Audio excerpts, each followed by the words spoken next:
أن لا إله إلا الله وحده لا شريك له ونشهد أن سيدنا وحبيبنا ومولانا محمدا عبده ورسوله الذي أرسله بالحق بشيرا ونذيرا وداعيا إلى الله بإذنه وسراجا منيرا فقد قال الله تعالى في كلامه المجيد وفرقانه الحميد مهرباني করে সকলেই বলুন أعوذ بالله من الشيطان الرجيم بسم الله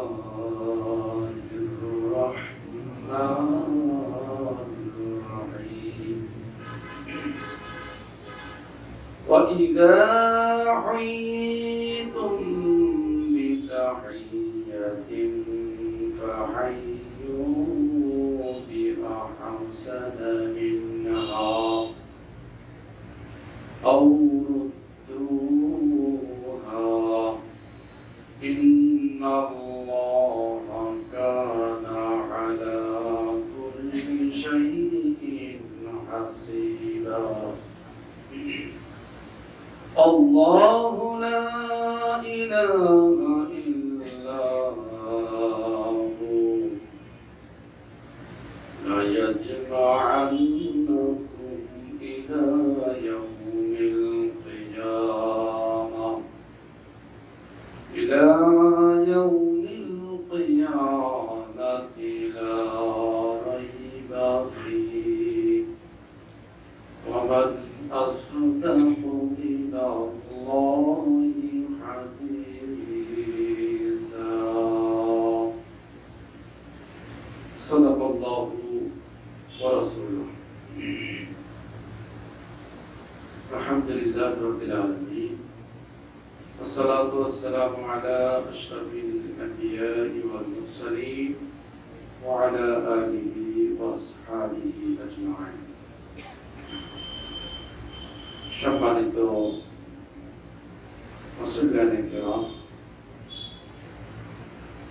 অন্তরের অন্তরস্থল থেকে জানাই আসসালামু আলাইকুম ওয়া রাহমাতুল্লাহি ওয়া বারাকাতুহু। প্রথমেই মহান আল্লাহ সুবহানাহু ওয়া তাআলার দরবারে শুকরিয়া আদায় করছি। আমরা সকলেই পড়ে দিচ্ছি আলহামদুলিল্লাহ। দরুদ ও সালাম বর্ষিত হোক প্রিয় নবী মুহাম্মদ রাসূলুল্লাহ সাল্লাল্লাহু আলাইহি সাল্লামের প্রতি সাল্লাল্লাহু আলাইহি ওয়াসাল্লাম।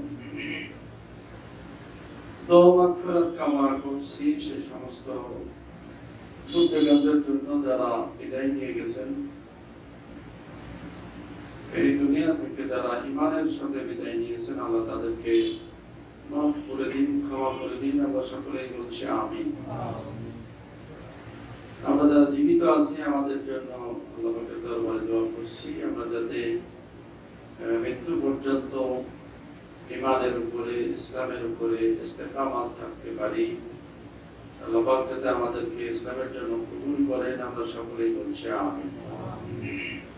সম্মানিত উপস্থিতি, সূরা আন-নিসা থেকে আমরা ধারাবাহিক আলোচনা শুনছি।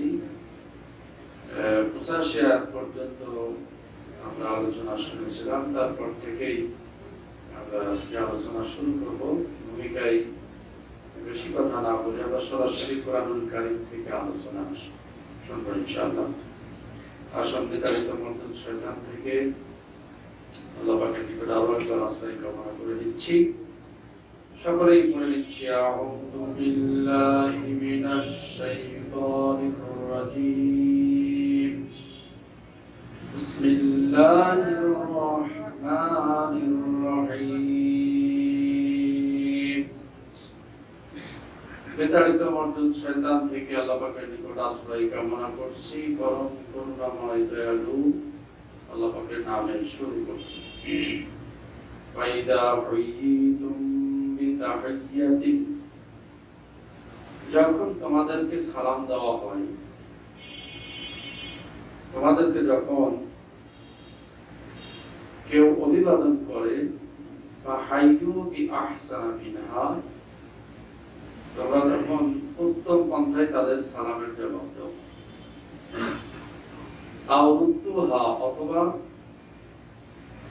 তার চেয়ে আরো উত্তম পন্থায়। ইন্নাল্লাহা কানা আলা কুল্লি শাইইন হাসিবা, নিশ্চয় আল্লাহ পাক সকল বিষয়ে তিনি হিসাব গ্রহণ করবেন, হিসাব গ্রহণকারী। আমরা এই আয়াতটির আলোচনা আগে শুনবো, এরপরে আয়াতে যাবো ইনশাআল্লাহ। আল্লাহ পাক এখানে কিভাবে অভিবাদন করতে হবে, কিভাবে সালাম দিতে হবে, সেই নীতিমালা এখানে আল্লাহ পাক শিক্ষা দিয়েছেন। পৃথিবীর সব জাতির মাঝেই এই সালামের প্রচলন বা অভিবাদন এটি আছে না নাই? সব জাতির মাঝে আছে। তাদের ভাষায় বা তাদের পদ্ধতিতে তারা একে অপরকে অভিবাদন জানায়। আমরা ইহুদি, খ্রিস্টান, হিন্দু, বৌদ্ধ সব জাতির মাঝেই দেখি এই অভিবাদন বা সম্মান জানানোর পদ্ধতি তাদের ভিতরে আছে। আমাদের ইসলামে এই অভিবাদন বা সালামের পদ্ধতি রয়েছে। এটি বলা যায় যে ফরজ একটি পদ্ধতি, কিন্তু কোরআন কারিমের নির্দেশ, তোমাদের কেউ যদি সালাম দেয় তোমরা তাকে উত্তম পন্থায় সালামের জবাব দাও, অথবা সে যেভাবে দিয়েছে তার চেয়ে আরো উত্তম পন্থায় আরো ভালোভাবে তোমরা সালামের জবাব দাও। তাহলে ইসলামে যে সালামের প্রচলন, একে অপরকে সালাম দেওয়া, এই বিষয়ে আল্লাহ পাক সরাসরি কোরআন কারিমে বলেছেন। এটা অত্যন্ত গুরুত্বপূর্ণ একটি বিষয়। আমরা ইতিপূর্বে শুনেছি যে এই বিষয়টি কোরআন কারিমে স্থান পেয়েছে, সেটি ইসলামের মৌলিক বিষয়, এটা অত্যন্ত গুরুত্বপূর্ণ বিষয়। তাহলে এই যে সালাম, এই সালামের এই বিষয়টি অত্যন্ত গুরুত্বপূর্ণ।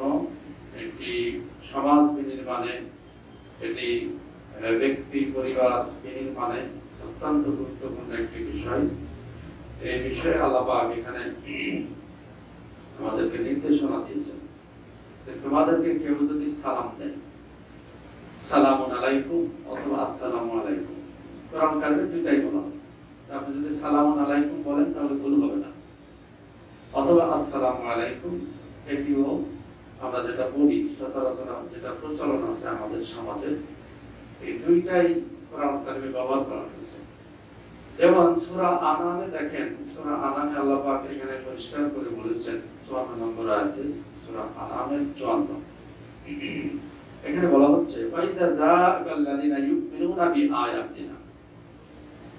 আল্লাহ পাক বলছেন রাসূলকে, ও রাসূল, যখন তোমার নিকট ঈমানদাররা আসে, যারা আমার আয়াতের প্রতি বিশ্বাস স্থাপন করেছে, তখন তুমি কি করো? ফাকুল সালামুন আলাইকুম, তখন তুমি তাদেরকে বলো সালামুন আলাইকুম। কাতাবা রাব্বুকুম আলা নাফসি রাহমা, তোমার আল্লাহ লিখে নিয়েছেন তার নিজের জন্য দয়া করা, অনুগ্রহ করা, এটা তোমার রব তার নিজের জন্য এটা বিধিবদ্ধ করেছেন, লিখে নিয়েছেন। তাহলে বোঝা যাচ্ছে যে আল্লাহ পাক তার রাসূলকে শিক্ষা দিচ্ছেন সালামের পদ্ধতি, যে সাহাবীরা যখন আসবে, এই কোরআনুল কারিমের প্রতি যারা ঈমান এনেছে, বিশ্বাস করেছে, এই মুমিনগণ যখন তোমার নিকট আসবে, তখন তুমি তাদেরকে সালামুন আলাইকুম বলবে। তাহলে বোঝা যাচ্ছে যে সালামুন আলাইকুম এটিও বলা যাবে। আবার আরেকটা জায়গায় আল্লাহ পাক বলেছেন আসসালামু আলাইকুম ইয়াওমা উলিদতু ওয়া ইয়াওমা আমুতু ওয়া বাসু হাইয়া। আল্লাহ পাক ঈসা আলাইহিস সালাম এবং ইহইয়া আলাইহিস সালামের ক্ষেত্রে বলেছেন যে তার জন্য সালাম বা শান্তি, যেদিন সে জন্মগ্রহণ করেছে সেদিন সে মৃত্যুবরণ করবে, আর যেদিন সে কবর থেকে আবার উঠবে সেই দিন তার জন্য কি সালাম। আল্লাহ পাক সালাম দিয়েছেন ঈসা আলাইহিস সালামের জন্য সরাসরি, আল্লাহ পাক সালাম ইহইয়া আলাইহিস সালামের জন্য সরাসরি সালাম দিয়েছেন, তার জন্য শান্তি, তার জন্য রহমত, যেদিন সে জন্মগ্রহণ করেছে, আর যেদিন সে মারা যাবে, আর যেদিন সে কবর থেকে উঠবে, এই তিন অবস্থায় আল্লাহ পাক তার জন্য কি করেছেন? সালাম দিয়েছেন। তাহলে বোঝা যাচ্ছে যে আসসালামু আলাইকুম, আসসালামু আলাইকুম দুইটাই কোরআন কারিমে ব্যবহার হয়েছে। এছাড়াও অসংখ্য আয়াতে আল্লাহ পাক বলেছেন সালামুন আলাইকুম মির রাব্বিকুম, সালামুন আলাল মুরসালিন, সালামুন আলা মূসা, সালামুন আলা ঈসা, সালামুন আলা ইলিয়াস। এইভাবে আল্লাহ পাক সালাম দিয়েছেন। তাহলে আপনারা দুইটাই ব্যবহার করতে পারবেন, এর জন্য ভুল বোঝার কোনো অবকাশ নাই। সালামুন আলাইকুম যদি বলেন তাও শুদ্ধ, আসসালামু আলাইকুম যদি বলেন সেটিও শুদ্ধ। আল্লাহ পাক এখানে শিক্ষা দিলেন যে সালাম যদি কেউ তোমাকে দেয়, আপনাকে কেউ যদি সালাম দেয়, তাহলে আপনি কি বলবেন? আল্লাহ পাক বললেন যে কিভাবে অভিবাদন করবে, তাকে কিভাবে তোমরা সম্মানিত করবে। ওয়াইদা হুইয়িতুম বিতাহিয়্যাতিন ফাহাইয়ু বিআহসানা মিনহা, উত্তম পন্থায় তার সালামের জবাব দিবে। তাহলে আল্লাহ পাক এখানে উত্তম পন্থায় বলেছেন, মানে সর্বোত্তম পন্থা। এখানে কিন্তু সর্বোত্তম বলেছে। আহসানা এটা সুপারলেটিভ ডিগ্রি আল্লাহ পাক ব্যবহার করেছেন। আমরা জানি যে সুপারলেটিভ ডিগ্রি কি? Good, better, best. বেস্টের উপর তার কিছু নাই, আছে কি? আরবিতে আল্লাহ পাক আহসানা শব্দটা ব্যবহার করেছেন যে সর্বোত্তম পন্থায়। অতি উত্তম বলেননি, সর্বোত্তম পন্থায় তোমরা সালামে কি করবে? তাহলে আমি যদি আপনাকে সালাম দেই আসসালামু আলাইকুম, তাহলে আপনার উচিত তড়ি ঘড়ি ওয়ালাইকুম সালাম এইভাবে না বলে অতি উত্তম পন্থায় সালামে কি করা? ওয়ালাইকুম আসসালাম ওয়া রাহমাতুল্লাহি ওয়া বারাকাতুহু। আপনি শুধু ওয়ালাইকুম আসসালাম এতটুকু বললেও হবে, এতটুকু বললেও কি হবে? এর আলাদা বলতে না রুদ্দু, অর্থাৎ ফাহাইয়ু বিআহসানা মিনহা, যেভাবে সে সালাম দিয়েছে সেই শব্দগুলো উত্তম পন্থায় বলা অথবা অতিরিক্ত বলা। তাহলে আপনি তো অতিরিক্ত বলতে পারবেন, অতিরিক্ত বলা একটা আল্লাহ পাক দিয়েছেন। কেউ বললো আসসালামু আলাইকুম, আপনি তার জবাবে বলবেন ওয়া আলাইকুম আসসালাম ওয়া রাহমাতুল্লাহ অথবা ওয়া বারাকাতুহু, এই পর্যন্ত বলা যাবে। হাদিসে অনেক কথা বলা আছে। এক ব্যক্তি আল্লাহ রাসূলের কাছে এসে সালাম দিলেন, আসসালামু আলাইকুম, রাসূল তার সালামের জবাব দিলেন, অথবা সেই ব্যক্তি সালামের জবাব দিলেন ওয়া আলাইকুম আসসালাম, আল্লাহ রাসূল বলেন সে 10 নেকি পেল। আরেক ব্যক্তি এসে সালাম দিলেন, জবাব দিল ওয়া আলাইকুম আসসালাম ওয়া রাহমাতুল্লাহ, রাসূল বলেন কি 20 নেকি পেল। এবার আরেক ব্যক্তি এসে বললেন ওয়া আলাইকুম আসসালাম ওয়া রাহমাতুল্লাহি ওয়া বারাকাতুহু, রাসূল বলেন যে 30 নেকি পেল। এরপর আর বলেন কি? তাহলে বোঝা যাচ্ছে যে হাদিস থেকে আমরা যেটা পাই ওয়া আলাইকুম আসসালাম ওয়া রাহমাতুল্লাহি ওয়া বারাকাতুহু এই পর্যন্ত বলার নির্দেশ আছে। অনেক সময় আমরা বলি ওয়া আলাইকুম আসসালাম ওয়া রাহমাতুল্লাহি ওয়া বারাকাতুহু ওয়া জান্নাতুহু ওয়া মাগফিরাতুহু ইত্যাদি, এগুলো বলা ঠিক নয়, এগুলো আবেগীয়। ইসলাম তো আর আবেগ দিয়ে চলে না। ইসলামের একটা নিয়ম নীতি আছে, একটা সীমানা আছে, ঠিক না? সেই সীমানার ভিতর থেকে আপনাকে কাজ করতে হবে। তাহলে কেউ যদি সালাম দেয় তাহলে সালামের জবাব আমরা উত্তম পন্থায় দিব ইনশাআল্লাহ। বিষয়টা অবশ্যই খেয়াল রাখবো যে যারা সালাম আমরা দেই তারাও সুন্দর করে সালাম দেবে। যেহেতু সালামের আমি মর্ম কথা বলছি, সালাম মানে শুধু জাস্ট একটু good morning, good evening, good night এই ধরনের কোনো বিষয় নয়। অন্যান্য জাতির মধ্যে যে শব্দগুলো চালু আছে জাস্ট একটা অভিবাদন, এছাড়া আর কিছু নয়। কিন্তু আমাদের সালামের বিষয়ে আমি বলছি, সালামের নিগুড় তথ্য, এর অন্তর্নিহিত কথা কি রয়েছে সেগুলো একটু বলার চেষ্টা করবো ইনশাআল্লাহ। তাহলে আমি যেটা বলতে চাচ্ছি, প্রাথমিক কথা হলো আমরা সুন্দরভাবে সালাম দেব। আমাদের সালামের প্রচলনটা কি হবে?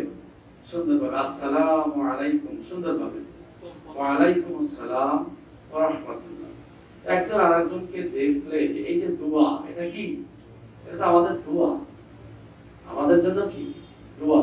সালাম আল্লাহর নাম, সালামুন কি আল্লাহর নাম, সরাসরি আল্লাহর নাম। তাহলে আপনি আল্লাহর নাম দিচ্ছেন, সেখানে অহংকার করা, সেখানে কাটছাট করা, সেখানে কোন ধরনের উদ্ধত্তপনা, উদ্ধত্ত আচরণ করা, এই ধরনের করা কি ঠিক হবে? ঠিক হবে না। তাহলে অবশ্যই আমরা উত্তম পন্থায় সালাম দেব ইনশাআল্লাহ। এর আগে আমি আরেকটু কথা বলে নিই, এরপরে সালামের অন্তর্নিহিত কথাগুলো বলবো। ইসলামের বিষয়টা আগে একটু বুঝতে হবে। ইসলাম হলো দুই ধরনের। ইসলামের বিষয় কয় ধরনের?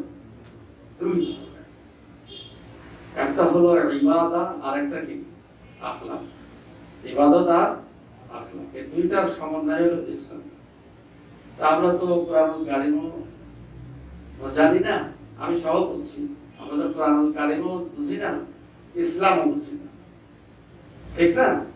মাশাআল্লাহ, আলহামদুলিল্লাহ, আপনারা দীর্ঘদিন কোরআন শুনছেন, কোরআনুল কারীম ক্লাস করেছেন, আপনারা অভিজ্ঞ। কিন্তু আমি জনতার কথা বলছি। আমাদের দেশে যে আম জনতা, সাধারণ যে পাবলিক, এই সাধারণ পাবলিক, অধিকাংশ পাবলিক একবারে বলতে পারেন আপনি একটা 95+ ইসলাম তারা জানে না, বোঝে না, কোরআনও জানে না, বোঝে না। আমরা হয়তো মনে করি যে যারা জিকির আজকার করছি তারা মনে করছি যে ওকে, ইসলামের শুধু জিকিরই সীমাবদ্ধ, এটাই মনে করছি যে আমার নাজাতের কারণ, ঠিক না? আমার পরিপূর্ণ ইবাদত হয়ে যাচ্ছে। আবার যারা দাওয়াতি কাজ করছে তারা মনে করছে এটাই আমার সেরা কাজ, এটাই হলো সর্বোত্তম কাজ, এই কাজের মাধ্যমে আমি আল্লাহর সন্তুষ্টি অর্জন করে ফেলছি এবং আমি জান্নাতে যাবই, ঠিক না?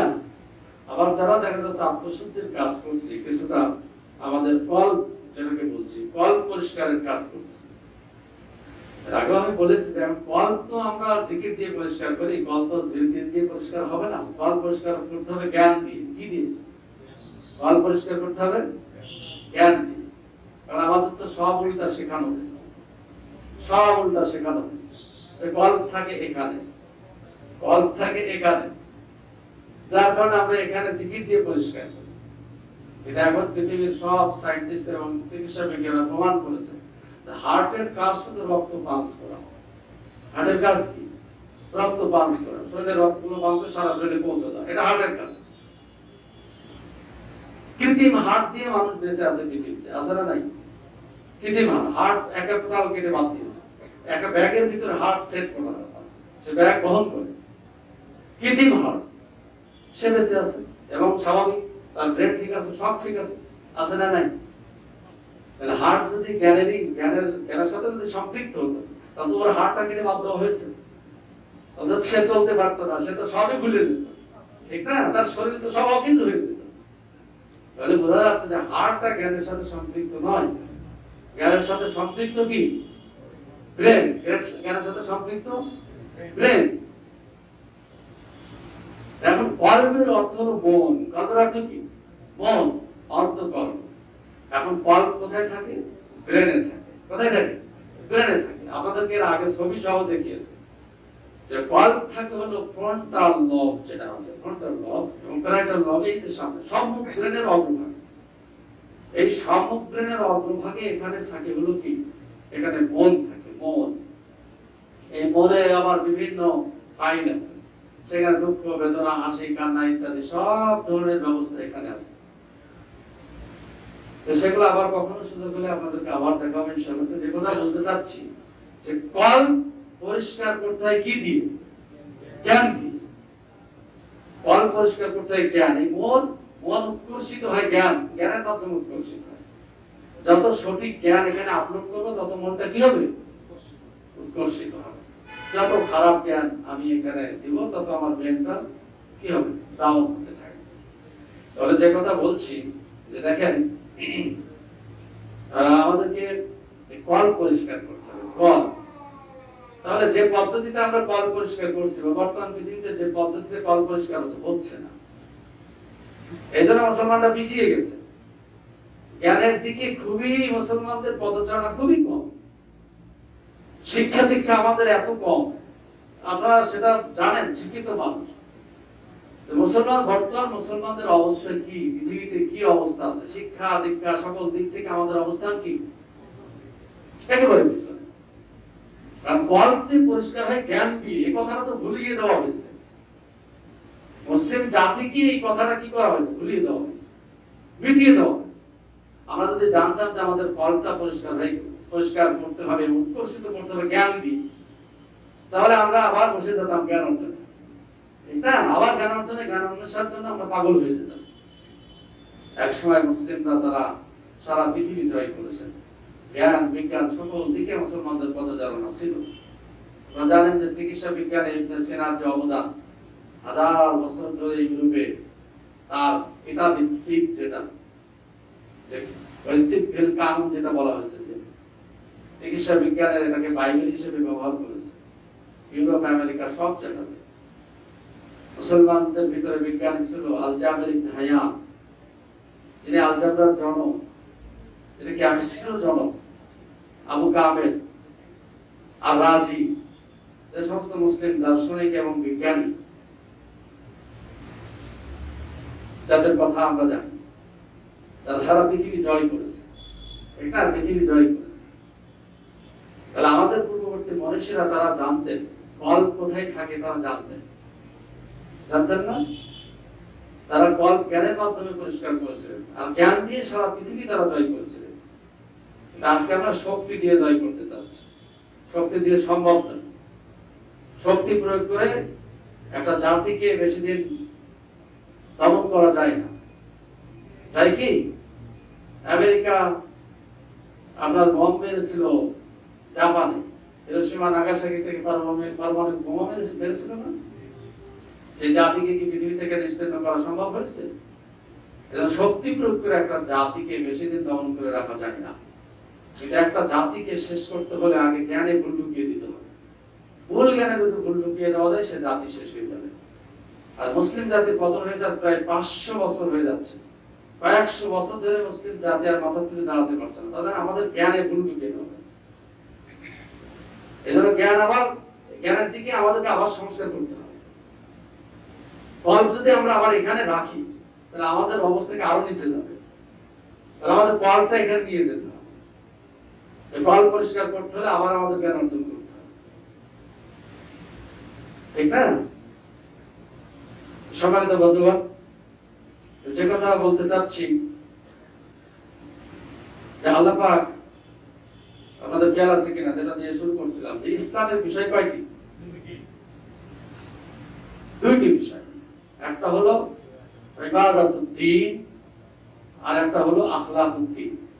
এই দুইটার সমন্বয় হলো ইসলাম, দুইটার সমন্বয় হলো দ্বীন। আমরা তো একটাকে বেছে নিয়েছি। কেউ বেছে নিয়েছে কল, কেউ বেছে নিয়েছে জিকির, কেউ বেছে নিয়েছে দাওয়াত, কেউ বেছে নিয়েছে আমি কি সত্যসত্যি ইত্যাদি, এবং মনে করছে যে আমরা পরিপূর্ণ, আমরা কমপ্লিট মানুষ হয়ে গেছি, আমরা সাকসেসফুল, পরকালে আমরা আল্লাহর জান্নাতে যাবই। কে যাবে? মুসলমানরা ছাড়া কি কেউ জান্নাতে যাবে? কথা তো এটাই নেই, মুসলমানরা ছাড়া কেউ জান্নাতে যাবে না। পৃথিবীর কোনো জাতি জান্নাতে যাবে না, এটাই তো বলি। অথচ কোরআনুল কারীম আল্লাহ পাক বলছেন যে কেউ যদি ঈমান আনে, সে ইহুদি হোক, সে নাসারা হোক, সে বৌদ্ধ হোক, আল্লাহ তাকে পুরস্কার দিবেন। সে অবশ্যই কি আল্লাহ সন্তুষ্ট অর্জন করতে পারবে, সে যে জাতির ভিতর থেকেই হোক না কেন। সে যদি ঈমান আনে এবং ভালো কাজ করে, ঠিক না? কিন্তু আমরা তো নির্দিষ্ট করে নিয়েছি যে মুসলমানরা ছাড়া আর কেউ জান্নাতে যাবে না, মুসলমানরা ছাড়া আর কেউ জান্নাতে। অথচ আল্লাহ পাক বলে দিয়েছেন একজন ইহুদিও সে জান্নাতে যাবে, খ্রিস্টানও জান্নাতে যাবে, কিন্তু শর্ত কি? শর্ত হলো সে যদি আল্লাহর প্রতি ঈমান আনে এবং ভালো কাজ করে, ঠিক না?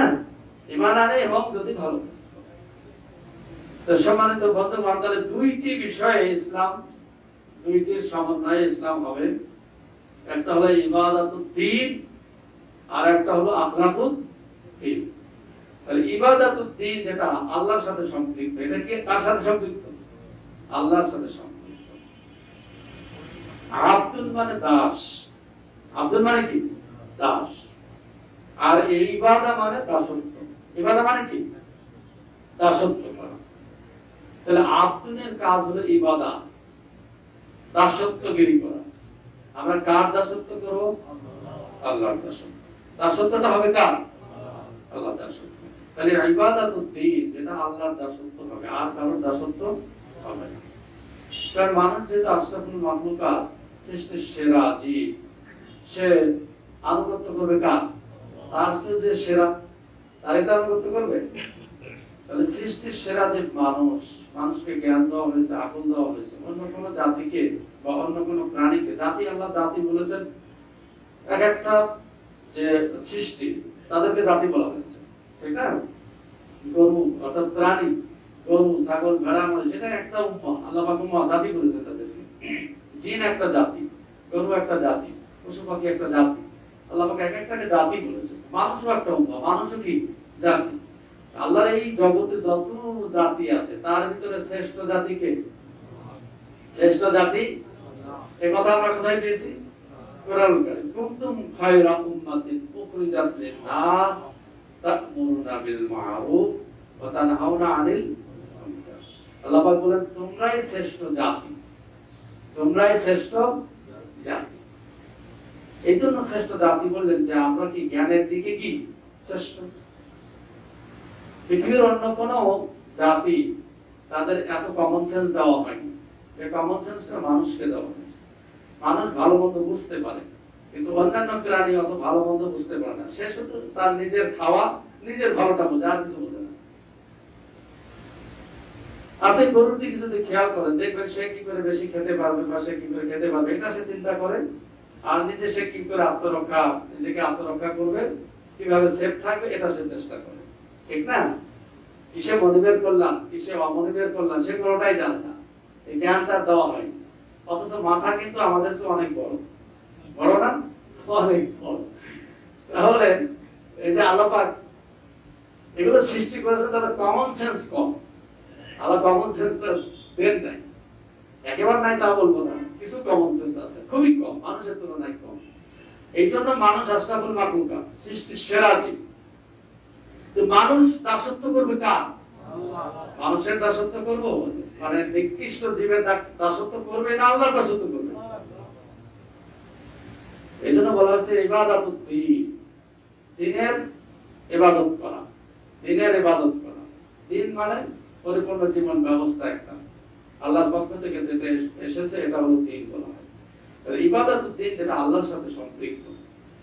খুব ভালো করে কথাগুলো একটু বুঝে নেন। আল্লাহর সাথে সম্পৃক্ত, আল্লাহর সাথে সম্পৃক্ত দাসত্ব করে আমরা সালাত আদায় করছি, সিয়াম পালন করছি, হজ করছি, যাকাত করছি, জিকির আজকার আমরা করছি, তাসবিহ তাহলিল আদায় করছি। এগুলো কি? এগুলো কার সাথে সম্পৃক্ত? আল্লাহর সাথে সম্পৃক্ত। এগুলো তো আমরা করছি। তাহলে ইবাদাতুদ দ্বীন ঠিক আছে, আছে না নাই? ইবাদাতুদ দ্বীন ঠিক আছে, যদিও আংশিক অথবা 4 ভাগের 1 ভাগ অথবা অর্ধেক বলতে পারি। কেউ কেউ হয়তো অর্ধেক ইবাদত করছে, কেউ 4 ভাগের 1/4 করছে, আবার কেউ দেখা যাচ্ছে যে পরিপূর্ণ ইবাদত করার চেষ্টা করছে। তাহলে ইবাদতুদ দ্বীন বলা যায় যে কিছুটা ঠিক আছে, কিছুটা ঠিক আছে। এখন কোরআন অনুযায়ী হচ্ছে কিনা সেটা পরের বিষয়, সে আলাদা আলোচনা। ওটা ইবাদতটা আল্লাহর দেখানো পদ্ধতি অনুযায়ী হচ্ছে কিনা সেটা আলাদা একটা আলোচনা। কিন্তু আমি বলতে চাচ্ছি ইবাদতুদ দ্বীন মোটামুটি আমাদের ঠিক আছে, আছে না নাই? কিন্তু আখলাকুদ দ্বীন, আখলাকুদ দ্বীনটা কি এটাই তো জানি না। আখলাকুদ দ্বীন দেখেন, খলকুন মানে হলো সৃষ্টি, খলকুন মানে কি? সৃষ্টি। খলকুন থেকে খুলুক, খুলুক থেকে আখলাক। আর আখলাক মানে সৃষ্টির সাথে সম্পৃক্ত, যে বিষয়গুলো সৃষ্টির সাথে সম্পৃক্ত, সৃষ্টির সাথে সংশ্লিষ্ট, সেই বিষয়গুলোকে কি বলে? আখলাক বলে। সেই বিষয়গুলোকে আমরা মনে করি যে মানুষটা কখনো মিথ্যা কথা বলে না, কখনো চুরি করে না, অথবা 5 ওয়াক্ত সালাত আদায় করে, সুন্দর দাড়ি, সুন্দর জামা, সে খুব আখলাকওয়ালা মানুষ, বলি না আমরা তোকে? সে খুব আখলাকওয়ালা মানুষ, কিন্তু সৃষ্টির সাথে সম্পৃক্ত কোনো কাজ করে না। ওই মানুষটা সৃষ্টির সাথে সম্পৃক্ত কোনো কাজ নাই, সেই মানুষটাকে আমরা বলি কি? উত্তম চরিত্রের মানুষ। ভুল হয়ে যাচ্ছে কিনা? তাহলে বলা হচ্ছে যে আখলাক চরিত্রবান মানুষ কে? সৃষ্টির সাথে সংশ্লিষ্ট যত বিষয় আছে সেই বিষয়গুলো যে ধারণ করেছে, সেই বিষয়গুলো যে নিজে পালন করে এবং সৃষ্টির অধিকার আদায় করে, সে হলো চরিত্রবান। তাকে বলা হয় খুলুকুন আজিম। তাকে কি বলা হয়? খুলুকুন আজিম। এখন দেখেন, সৃষ্টির সাথে সম্পৃক্ত দুই ধরনের বিষয়। একটা হলো তাহলে আখলাকে হাসান আমরা বলতে পারি, আর একটা কি আখলাকে সাইয়্যা। একটা হলো উত্তম চরিত্র, আর একটা কি? খারাপ চরিত্র।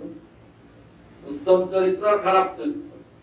তাহলে উত্তম চরিত্র মানুষের সাথে মানুষের হক আদায় করা, মানুষের সাথে দেখা যাচ্ছে যে উত্তম ভাবে উত্তম ব্যবহার করা, গরিব দুঃখীদের অধিকার আদায় করা, অসহায় দুস্থ মানুষের কি পাশে থাকা, রোগীর সেবা করা, জনগণের অধিকার প্রতিষ্ঠিত করা, এগুলো কি আখলাকে হাসানা, আখলাকে।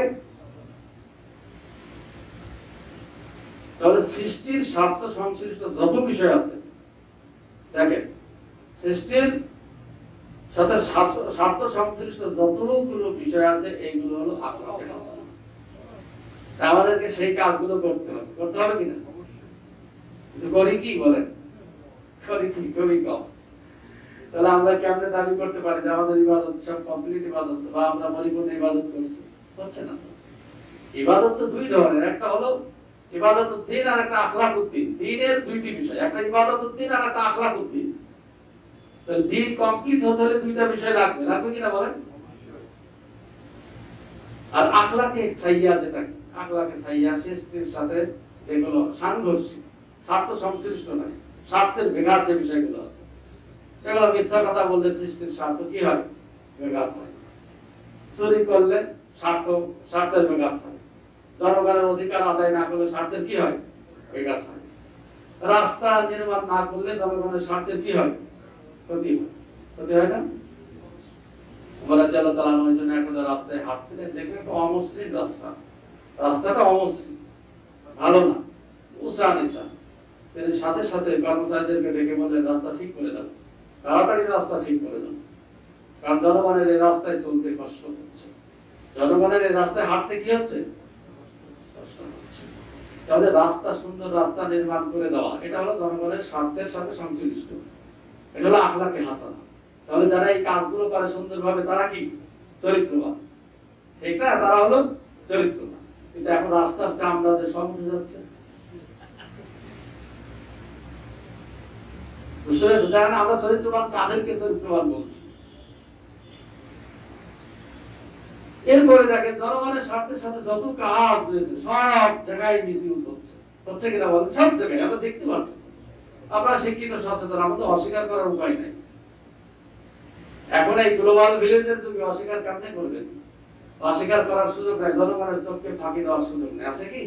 মুহূর্তের ভিতরে সব এসে যাচ্ছে, ফেসবুকে আসছে, ইউটিউবে আসছে, মিডিয়ার মাধ্যমে আমরা জানতে পারছি। যদিও মিডিয়াকে নিয়ন্ত্রণ তারাই করছে, যার কারণে অপপ্রচারও হচ্ছে, হচ্ছে কিনা বলেন?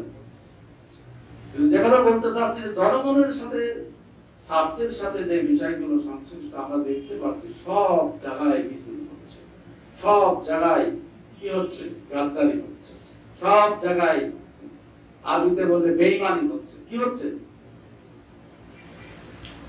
বেঈমান। এর আগে একদিন বলেছিলাম যে কোন একজন মানুষ, দেখেন কোন একজন মানুষ যদি অভুক্ত থাকে, কোন একজন মানুষ যদি অভুক্ত থাকে, বুঝতে হবে তার অধিকার আর একজন কি ভোগ করছে। একজন ধনী, সে যাকাত দেয়নি, বুঝতে হবে সে যাকাত দেয়নি, সে জনগণের অধিকার ভোগ করেছে, গ্রহণ করেছে, যার কারণে একজন গরিব অভুক্ত থাকছে। আল্লাহ পাক এমন সিস্টেম করেছেন, এমন সিস্টেম করেছেন পৃথিবীতে কেউ না খেয়ে থাকবে না। আল্লাহর সিস্টেম এত সুন্দর যে কেউ না খেয়ে থাকবে না। ওই জন্য তো আল্লাহ পাক যাকাত দিতে বলেছেন। তাহলে বুঝতে হবে কেউ যদি অনাহারে থাকে, কেউ যদি না খেয়ে থাকে, তাহলে তার স্বার্থটা কি? তার হকটা আরেকজন ভোগ করছে। বুঝতে হবে কোন একজন ধনী সে যাকাত দেয়, অথবা যাকাত দিয়েছে, তার যাকাতটা মিসইউজ হয়ে অন্য জায়গায় চলে গেছে। জনগণের সাথে জনগণের স্বার্থের সাথে যে বিষয়গুলো জড়িত, সেই বিষয়টি বলা হয়েছে আখলাক, আখলাকুদ দ্বীন। এই বিষয়টা একটা টোটালি অনুপস্থিত, ঠিক কিনা বলেন? টোটালি অনুপস্থিত দেখতে পাচ্ছি আমরা সমাজে, আমরা অনুপস্থিত দেখতে পাচ্ছি। একেবারে 100% বলা ঠিক হবে না, তবে বলা যায় যে অধিকাংশ ক্ষেত্রে কি হচ্ছে? মিসইউজ হচ্ছে। একেবারে যদি না হতো তাহলে সমাজ শেষ হয়ে যেত, ধ্বংস হয়ে যেত। হচ্ছে, দেখা যাচ্ছে যে 80% মিসইউজ হচ্ছে, 20% দেখা যাচ্ছে সঠিক ব্যবহার হচ্ছে। তো সম্মানিত ভাইরা, আমরা তো যারা দায়িত্বশীল, আমরা মনে করি যে দায়িত্ব পেয়েছি, এখন যা খুশি তাই করবো, আমার নিজের মতো করে আমি ব্যবহার করবো, ঠিক না? এগুলো নিজের সম্পত্তি, বাপদাদার সম্পত্তির মতো আমরা ব্যবহার করছি। আমরা তাই দেখছি, যারা এই দায়িত্বে যাচ্ছে তারা দেশের সম্পত্তি, জনগণের সম্পত্তিকে তারা বাপ-দাদার সম্পত্তির মতো ব্যবহার করছে। আচ্ছা, আপনি বলুন, বাপ-দাদার সম্পত্তি কি মিসইউজ করা যাবে? সেখানে কি অনুমতি আছে? আপনি নিজে মালিক, আপনি নিজেই মালিক, আপনি নিজেই কি আপনার সম্পত্তি আপনি যা খুশি তাই করতে পারবেন? এই অধিকার কি ইসলাম দিয়েছে? আল্লাহ পাক এই জন্য বলেছেন, ওয়ালা তুবাযজির তাবযীরা, অপচয় করো না। ইন্নাল মুবাযজিরিনা কানু ইখওয়ানা শায়াতিন, নিশ্চয় অপচয়কারীরা শয়তানের ভাই। তার মানে শয়তান। অপচয়কারীরা কি? শয়তানের ভাই, মানে শয়তান। তাহলে আপনি নিজে সম্পত্তির মালিক, আপনার সম্পত্তি আপনি মিসইউজ করতে পারবেন না, আল্লাহ সেই অধিকারও নেই। তাহলে আমি নিজের সম্পত্তি যদি আমি মিসইউজ করতে না পারি, আমি যদি অবৈধ পথে খরচ করতে না পারি, তাহলে আমি দায়িত্বশীল হয়ে জনগণের সম্পত্তি কিভাবে, দেশের সম্পত্তি কিভাবে আমি আত্মসাৎ করতে পারি? এই জন্য বলা হয়েছে যে আদালতে আখিরাতে হারে তারা চোরের কাতারে দাঁড়াবে। তারা জনগণের সম্পত্তি যারা আত্মসাৎ করবে তারা চোরের কাতারে দাঁড়াবে। আদালতে আখিরাতে তো সব কাতারই হবে, চোরের কাতার থাকবে, ডাকাতের কাতার থাকবে। ওই চোরের কাতারে দেখা যাচ্ছে যে সমাজের সবচেয়ে নামি গুণী মন্ত্রী, মিনিস্টার, এমপিরা সব দাঁড়ায় আছে। কি বিপদ বলতো, ঠিক না? সব দাঁড়িয়ে আছে চোরের কাতারে। তখন মান কোথায় থাকবে? আদালতে আখিরাতে আল্লাহ সকল মানুষের ভিতরে যখন এই অবস্থা বিচার করবেন, যেহেতু কোরআন কারিমে বলা আছে যে প্রত্যেকের সাথে আল্লাহ পার্সোনালি কথা বলবেন, পার্সোনালি তার বিচার হবে, পার্সোনালি তার বিচার হবে। কারণ প্রত্যেকের একটা প্রাইভেসি আছে, আছে না নাই? প্রত্যেকের একটা গোপনীয়তা, প্রাইভেসি আছে। যার কারণে আল্লাহ পাক কোরআন কারিমে যে গাইডলাইন আমরা দেখতে পাই যে আদালতে আখিরাতে প্রত্যেককে আল্লাহ ডাকবেন, ডেকে তার সাথে কথা বলবেন এবং তাকেই তার আমলনামা বা যা সে করেছে পৃথিবীতে সেটা পড়তে বলবেন। সে তখন বলবে, মালি হাদাল কিতাব, কি আশ্চর্যজনক কিতাব, লা ইউগাদিরু সগীরাতান ওয়ালা কাবীরা, কিছুই বাদ দেওয়া হয়নি, ছোট বড় সব লিপিবদ্ধ করা হয়েছে। তখন সে অস্বীকার করবে যে আল্লাহ আমি এগুলো করি নাই, আমি অন্যায়গুলো করিনি, আমাদের প্রতি ফেরেশতারা জুলুম করেছে। তখন আল্লাহ পাক বলবেন, ঠিক আছে, আজকে তোমার অঙ্গ প্রত্যঙ্গ যদি সাক্ষী দেয় তুমি কি তাহলে স্বীকার করবে, স্বীকৃতি দিবে?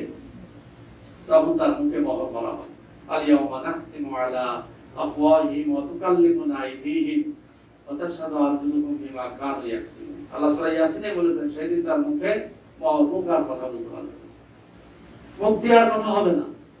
আজকে আমরা মুখ দিয়েই তো কথা বলি, ঠিক না? দুইটা ঠোঁট করে কথা বলছি, আর আল্লাহ কথা বলার সুযোগ দিয়েছে।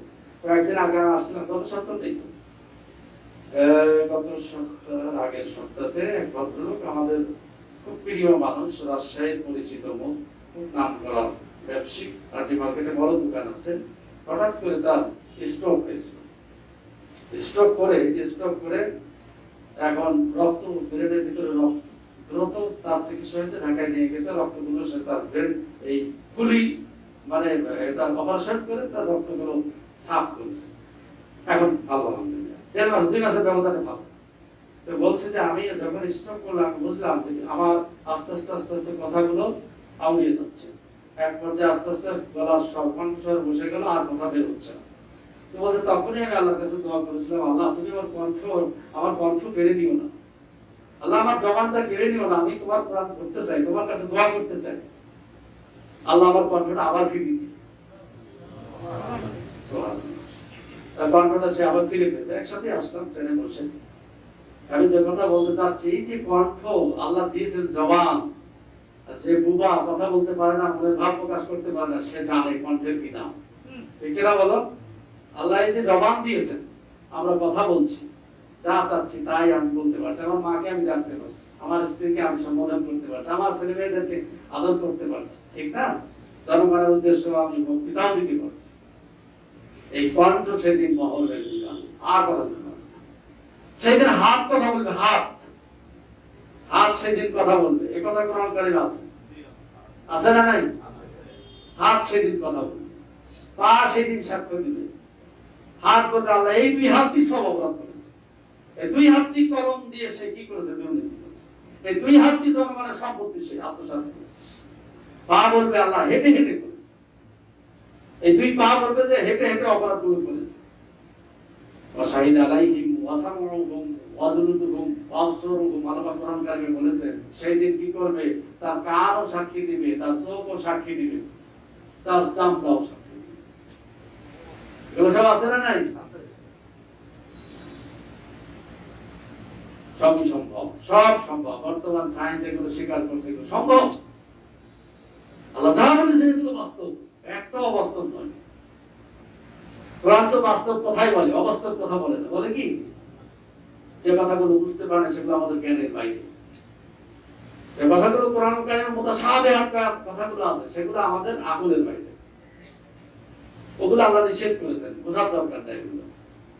আপনি কবর আযাব বুঝতে পারবেন, আপনি পরকালের আযাব বুঝতে পারবেন না, ফেরেশতাদের দেয়, এগুলো আমাদের কি আকলের বাইরে, কমন সেন্সের বাইরের বিষয়। ওই বিষয় নিয়ে গবেষণা করা নিষেধ, আল্লাহ গবেষণা করতে নিষেধ করেন। কারণ ওর কোনো সমাধান হবে না। সমাধান হবে? কিন্তু যেগুলো আমাদের জন্য আইন করেছেন আল্লাহ, আমাদের কল্যাণের জন্য যে আইন করেছেন, সে আইনগুলো সবই সায়েন্টিফিক, যৌক্তিক, বাস্তব। ঠিক কিনা বলুন? তাহলে যে কথা বলছিলাম যে আদালতে আখিরাতে সেদিন বিচার হবে, সেদিন কি হবে? বিচার হবে, পার্সোনালি আল্লাহ বিচার করবে।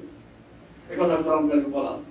সেই দিন দেখবে তার নবী দাঁড়িয়ে আছে, নবী রাসূলগণ আল্লাহর সামনে দাঁড়িয়ে আছেন, ফেরেশতারা দাঁড়িয়ে আছেন, আল্লাহ পাক সেদিন বিচার করছেন। সেদিন তার আমলনামা তার সামনে দিয়ে বলা হবে, ইকরা কিতাব, তোমার কিতাব আজকে তুমি পড়ো, তোমার আমলনামা তুমি পড়ো। তাহলে বোঝা যাচ্ছে যে এখানে বিচারটা হবে পার্সোনালি, আল্লাহ পাক বিচার করবেন। আমি যে কথা বলতে চাচ্ছি, সেই দিন আদালতে আখিরাতে আমাদেরকে জবাবদিহি করতে হবে।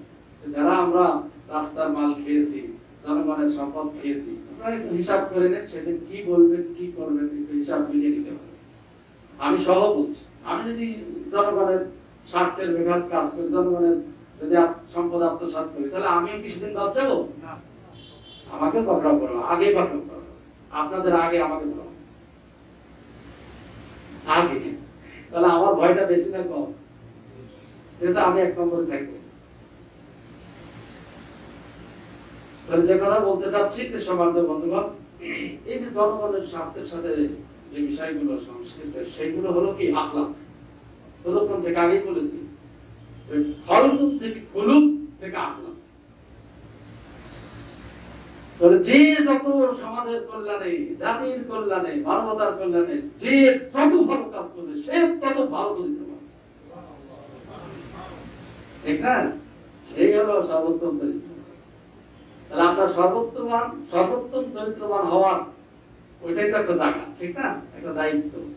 আপনি জনগণের দায়িত্বশীল হওয়া, এটাই হতো সর্বোত্তম চরিত্রবান হওয়ার হলো জায়গা। এই জায়গায় থেকে আপনি সর্বনিকৃষ্ট হতে পারেন, আবার সর্বোৎকৃষ্ট হতে পারেন। এটা অপশনে আছে না নাই? যার কারণে সাহাবীরা ভয় পেতেন, ভয় পেতেন দায়িত্ব নিতে, ক্ষমতা নিতে ভয় পেতেন। জনগণের স্বার্থে যদি একটু বেঘাত হয়, ওই জন্য রাদিয়াল্লাহু তাআলা বলেছিলেন যে ফোরাতের তীরে একটা কুত্তা যদি সে পানির জ্বালায় যদি চিৎকার করে, পানির তৃষ্ণায় যদি সে চিৎকার করে, আমি যদি তার হক আদায় করতে না পারি, আদালতে আখিরাতে কি আমি আসামির কাজ করাই? তোমার রাজত্বে একটা কুত্তা পানি পাইনি? বিষয়গুলো খুবই সেন্সিটিভ।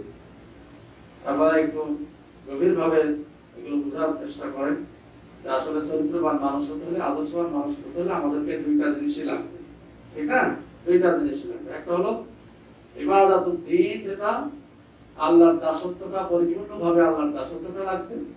পাশাপাশি জনগণের স্বার্থের সাথে সংশ্লিষ্ট যে বিষয়গুলো আল্লাহ পাক কোরআন কারিমে বলেছেন, সেগুলো যথাযথভাবে কি করতে হবে? পালন করতে হবে।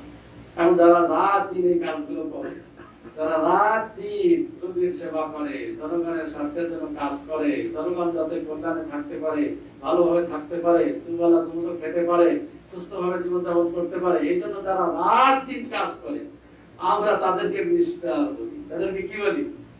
মিস্টার বলি। আর যারা শুধু ঘরের ভিতরে ঝুপড়ির ভিতরে লুকিয়ে থাকে, আমরা তাদেরকে আল্লাহর ওলি বলি। এটা তারা আল্লাহর ওলি, যারা হলো সর্বোচ্চ মানে মুত্তাকি। একেবারে সংজ্ঞা কোরআন সুন্নাত যা বলছে তার বিপরীত, কোরআন সুন্নাত যা বলছে তার বিপরীতটা একেবারে বিপরীত। এই জন্য আসলে ইসলামের গভীর ষড়যন্ত্র হয়েছে ইসলাম নিয়ে। সঠিক বিষয়গুলো আমাদেরকে বুঝতে দেওয়া হয়নি, সঠিক বিষয়গুলো ঢেকে দেওয়া হয়েছে, যার কারণে আমরা ইসলাম জানি না, কোরআনও জানি না, কোন কাজগুলো আমাদের করণীয় সেগুলো আমরা বুঝি না। এগুলো বলতে গেলে বলবে দেখেন এই হুজুরই গুমরাহ হয়ে গেছে, এই হুজুরে কি হয়েছে, লাইন বলেছে তো এই হুজুর গুমরাহ হয়ে গেছে, গুমরাহ হয়ে গেছে। তো সম্মানিত বন্ধুগণ, তাহলে সালাম বলতে গিয়ে এতদূর আসলাম। তাহলে যে সালাম হলো এটা জনগণের স্বার্থের সাথে সংশ্লিষ্ট। এই কাজটা কি জনগণের স্বার্থের সাথে সংশ্লিষ্ট। আপনি সালাম দিবেন, এই সালাম দিলে কি হবে, সামাজিক ঐক্য গড়ে উঠবে, মানুষের ভিতরে ভেদাভেদ দূর হয়ে যাবে, ভেদাভেদ দূর হবে। এই সালামের মাধ্যমে আমাদের ভিতরে হিংসা, বিদ্বেষ, পরশ্রীকাতরতা দূর হয়ে যাবে। সালামের মাধ্যমে সুন্দর একটা সমাজ প্রতিষ্ঠিত হবে। এই জন্য আল্লাহ রাসূল বলেছেন দেখি ওয়াতিমু তাআম আফশুস সালাম, তোমরা মানুষকে বেশি বেশি খাওয়াও এবং সালামের প্রচলন করো। বেশি বেশি সালাম, সালাম বেশি বেশি কি করো, সালাম দাও। তাহলে সালাম, এই যে সালাম, এখন সালামের আমি যে বলেছি যে কিছু অন্তর্নিহিত কথা আছে, যে সালামের মাধ্যমে কি হয়, এক নম্বর আল্লাহর জিকির, এক নম্বর কি হবে, আল্লাহর জিকির হবে। সালাম তো আল্লাহর নাম, ইয়া সালামু আমাদের তো মুখস্থ থাকার কথা, ইয়া সালামু এটা আল্লাহর গুণবাচক নাম না। সালাম এই যে আসসালামু আলাইকুম, আপনি দুনিয়ার ভিতরে যদি 100 জনকে সালাম দেন, 100 বার আপনি আল্লাহর জিকির করলেন, 100 বার জিকির হলো না। আসসালামু আলাইকুম এই যে আল্লাহ, সালাম মানে শান্তি, সালাম মানে দয়া, সালাম মানে রহমত, সালাম মানে করুণা। এই সালাম মানে একজন আরেকজনের মঙ্গল কামনা করা। তাহলে এটা জিকির হয়ে গেল, আল্লাহর স্মরণ। 100 বার আপনি আল্লাহকে দিনে স্মরণ করবেন। এই জন্য হাদিসে অনেক কথাই আছে যে তোমরা কি করো, এত বেশি জিকির করো, জিকির করতে করতে যার জিহ্বাটা তরুতাজা থাকবে, আদালতে আখিরাতে হাসতে হাসতে আল্লাহর সে নিয়ামতে ভরা জান্নাতে চলবে। তাহলে জিকির করতে হবে বেশি বেশি, ঠিক না? জিকির, এখন জিকিরের অনেক অর্থ আছে, সেগুলো আমরা আরেকদিন আলোচনা করব। এর আগে একবার বলেছিলাম যে জিকির অর্থ হলো আল্লাহর স্মরণ করা। জিকির অর্থ কি, স্মরণ করা। জিকির অর্থ হলো আল্লাহর নির্দেশনা পালন করা। জিকির মানে সকাল সন্ধ্যায় শুধু জিকির করা, এটা বুঝলে চলবে না। জিকিরের ব্যাপক অর্থ আছে। জিকির অর্থ হলো আল্লাহর নির্দেশনা কি পালন করা, এর নাম হলো জিকির। আপনি অফিসে বসে আছেন, আপনার কর্মস্থলে বসে আছেন, এমন একজন আসলো 5 লক্ষ টাকা ঘুষ নিয়ে আসলো যে স্যার এই কাজটা করে দেন, আমি আপনাকে খুশি করব। আপনি কলমের একটা সই করে দিলেন, কি হবে, পাস হয়ে গেল, বিলটা পাস হয়ে গেল, আপনি 5 লক্ষ টাকা পেয়ে গেলেন। ওই জায়গায় বসে জিকির করা যে এই যে আমি যদি কলম দিয়ে সই করি তাহলে কি হবে, জনগণের স্বার্থের পরিপন্থী কাজ হয়ে গেল, ঠিক না? পরিপন্থী কাজ হবে, আল্লাহর নির্দেশ লঙ্ঘন হলো। এই যে আল্লাহ স্মরণ করে ওই প্র্যাকটিক্যাল ময়দানে আপনি অবৈধ কাজ থেকে বিরত থাকবেন, এর নাম কি, জিকির। এর নাম কি, এখন জিকির তো আমরা নিয়ে গেছি অন্য জায়গায়। যাই হোক, তাহলে সালাম হলো একটা জিকির। সালাম কি, জিকির। এরপর দেখো যে আল্লাহর কথা মনে করিয়ে দাও, একজন মানুষকে আল্লাহর কথা মনে করিয়ে দাও। আপনি আসসালামু আলাইকুম, এই যে আল্লাহর কথা তাকে স্মরণ করিয়ে দিলেন। সালাম দেওয়ার সাথে সাথে তার মনের ভিতরে একটা কি, আল্লাহর ব্যাপারে একটা ভয়, আল্লাহর ব্যাপারে একটা ভীতি এবং ভালোবাসা তৈরি হবে। আর ভয় বলতে বোঝায় না যে আল্লাহকে ভয় করতে হবে না, আল্লাহকে ভালোবাসতে হবে। আল্লাহকে কি করতে হবে, ভয় করার জিনিস আল্লাহ নয়। আচ্ছা বলেন তো, যার প্রতি বেশি শ্রদ্ধা থাকে, মানুষ তার কথা বেশি শোনে, তার বেশি আনুগত্য করে না তাকে অমান্য করে?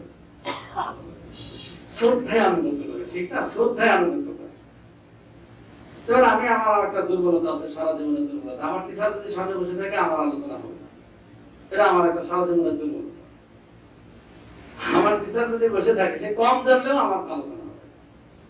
কেন হবে না? এটা শ্রদ্ধায়, ছোটবেলা থেকে ওইভাবেই গড়ে উঠেছে। কেন জানো? এই যে শ্রদ্ধায় আমার মধ্যে কথা আসবে না। এটা কি ভয় না শ্রদ্ধায়? আল্লাহর ব্যাপারে আপনার শ্রদ্ধায় থাকতে হবে, শ্রদ্ধা, ভালোবাসা, ভয় নয়। আমরা তো শিখাইছি আল্লাহকে ভয় করো,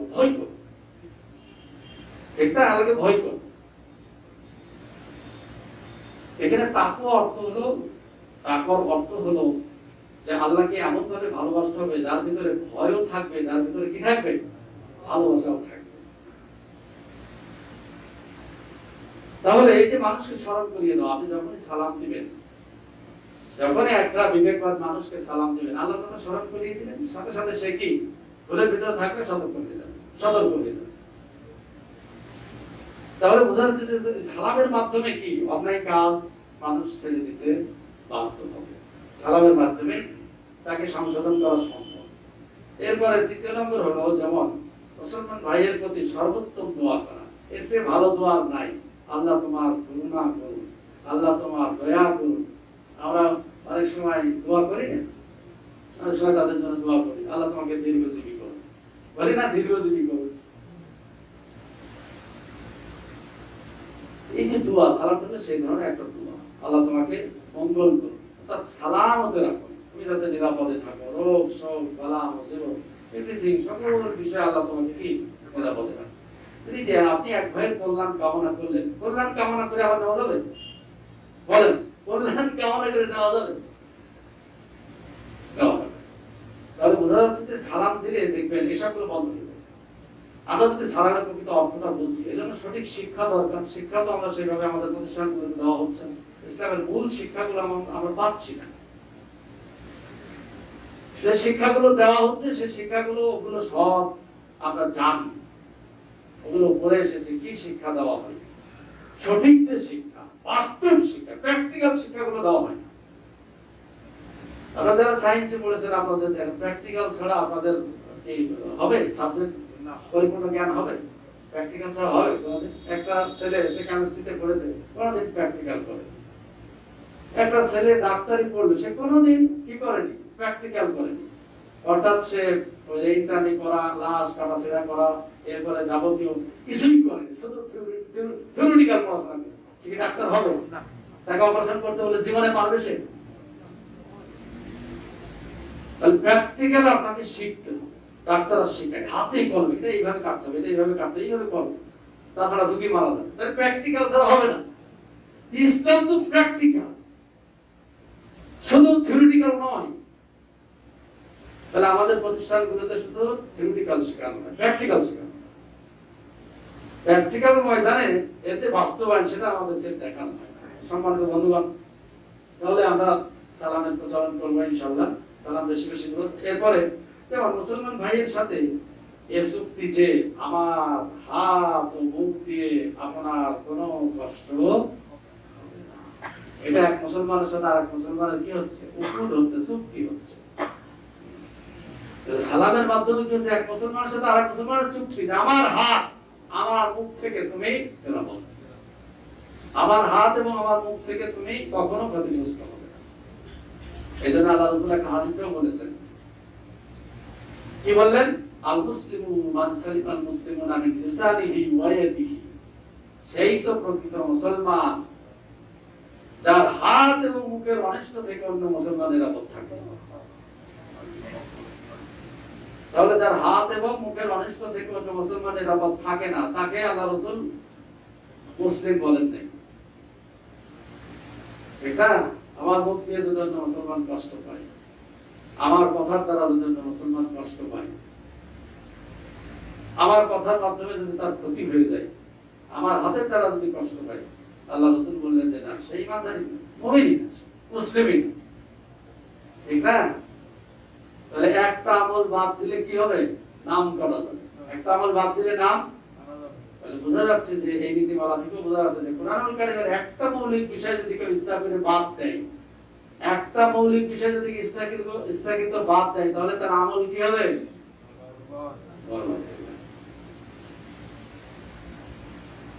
ঠিক না? এরপর আল্লাহ রাসূল আরেকটা হাদিসে বলেছেন, আয়াতুল মুনাফিকিনা সালাসা ইযা হাদাসা কাযাবা উতুমিনা কাদা ওয়াদা আখলাফা। মুনাফিকদের চরিত্র তিনটি।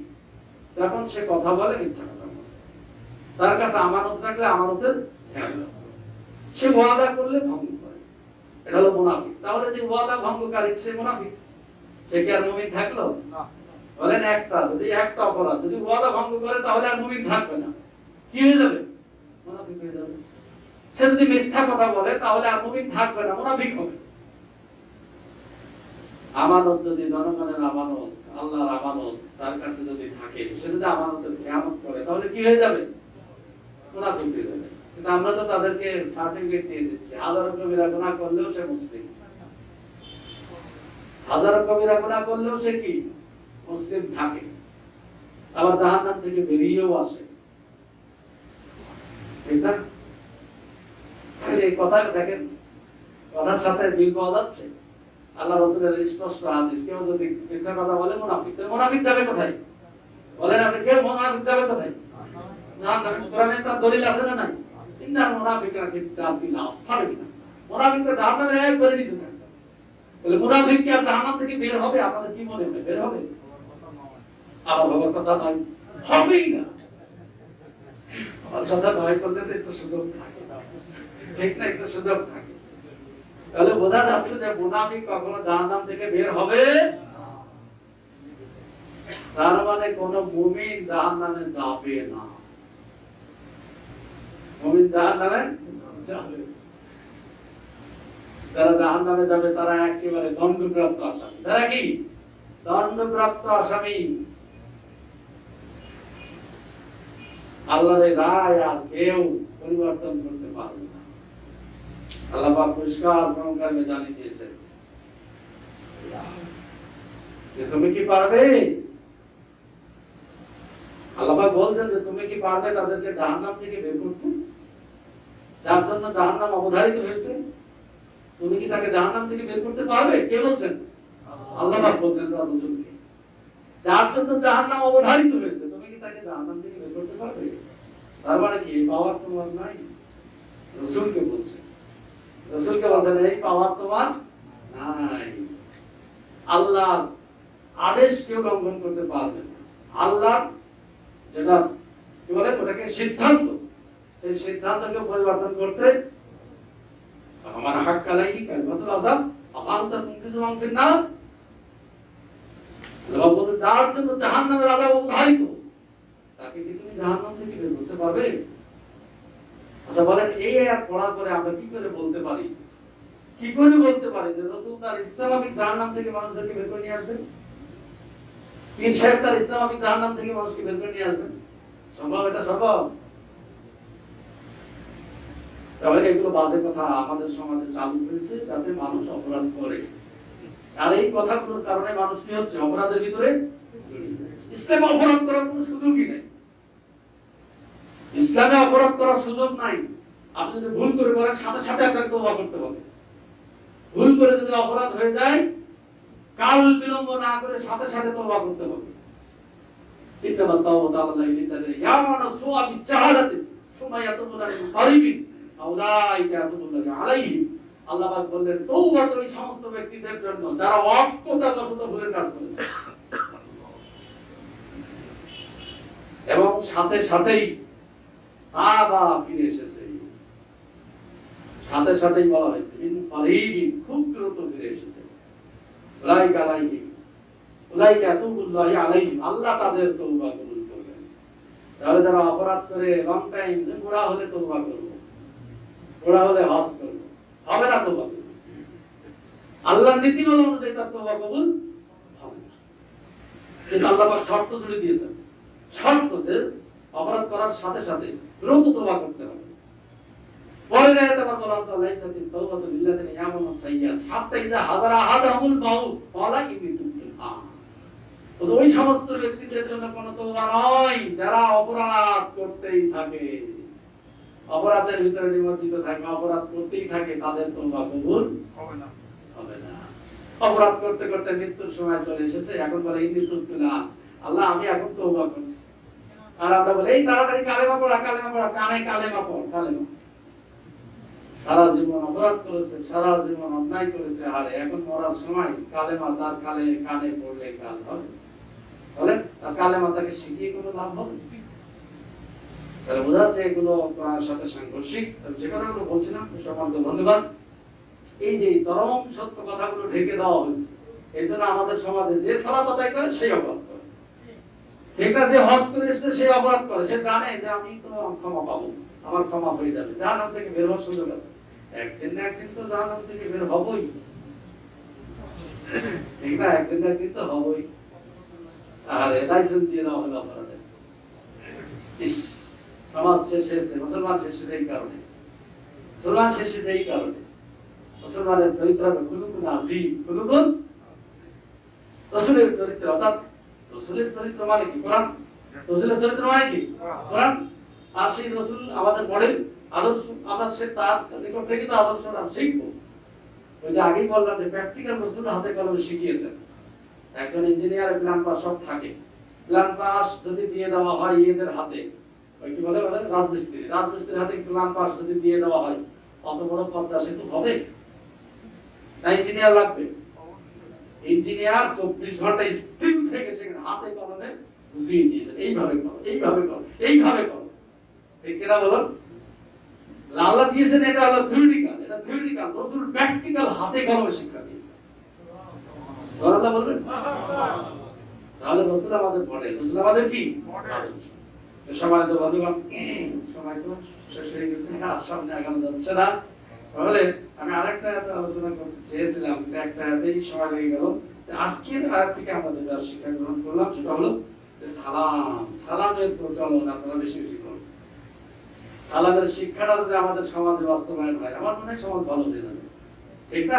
এক সালামের শিক্ষাটাই যদি সমাজে বাস্তবায়ন হয়, সমাজ ভালো হয়ে যাবে। তাহলে যেটা বলছিলাম এই যে খুলুকুন আজিম, যেটা আখলাকে হাসানা, আখলাকে সাইয়্যা, বোঝার বিষয়টা। তাহলে এই আখলাক, সত্য চরিত্রবান সেই, সত্য চরিত্রের অধিকারী সেই যে মানুষের স্বার্থ সংশ্লিষ্ট কাজগুলো যথাযথভাবে আদায় করে, যথাযথভাবে আদায় করে। যদিও ইসলামে বলা হয়েছে যে ক্ষমতা লোভী, ক্ষমতা লোভের কোন স্থান ইসলামে নাই, ক্ষমতার লোভ ইসলামে নাই। কিন্তু আপনার যদি যোগ্যতা থাকে তাহলে আপনি সমাজের দায়িত্ব পালন করার জন্য আপনি দায়িত্ব চেয়ে নিতে পারেন। সে কথা গ্রহণ করে আছে না নাই? ইসুফ আলাইহিস সালাম দায়িত্ব চেয়ে নিয়েছিলেন। কেন চেয়ে নিলেন? তিনি জানতেন এই মিশরের অর্থনীতি আমার কাছে নিরাপদ, এই অর্থনীতিটা আমার কাছেই নিরাপদ থাকবে। কারণ যে অবস্থা, যে বাদশাদের স্বপ্ন দেখেছিলেন আগামী 7 বছর প্রচুর বৃষ্টি হবে, ফলমূল হবে, ফসল হবে, পরের 7 বছর হবে না, তিনি জানতেন এই যে 15টি বছর 16টি বছর কি করে দেশ সামাল দেওয়া হবে সারা পৃথিবী, অর্থাৎ বিশেষ করে তখন যে জনগণ যে এলাকাতে থাকতো মিশর সহ এই মিডল ইস্ট, এই জন্য আমি বললেন যে আমাকে অর্থ মন্ত্রণালয়ের দায়িত্ব দেন। এই দায়িত্ব সফলভাবে পালন করেছিলেন, আত্মসাৎ করেছিলেন। তাহলে আপনার যদি যোগ্যতা থাকে তাহলে আপনি দায়িত্ব চেয়ে নিতে পারেন, সে দায়িত্ব পালনের স্বার্থে, ঠিক না? এখন অযোগ্য অথর্ব লোক যদি দায়িত্বে আসে তাহলে সব শেষ হয়ে যাবে। এজন্য আপনার যদি সেই যোগ্যতা থাকে তাহলে সেটা চেয়ে নেওয়ার বিধানও ইসলামে আছে।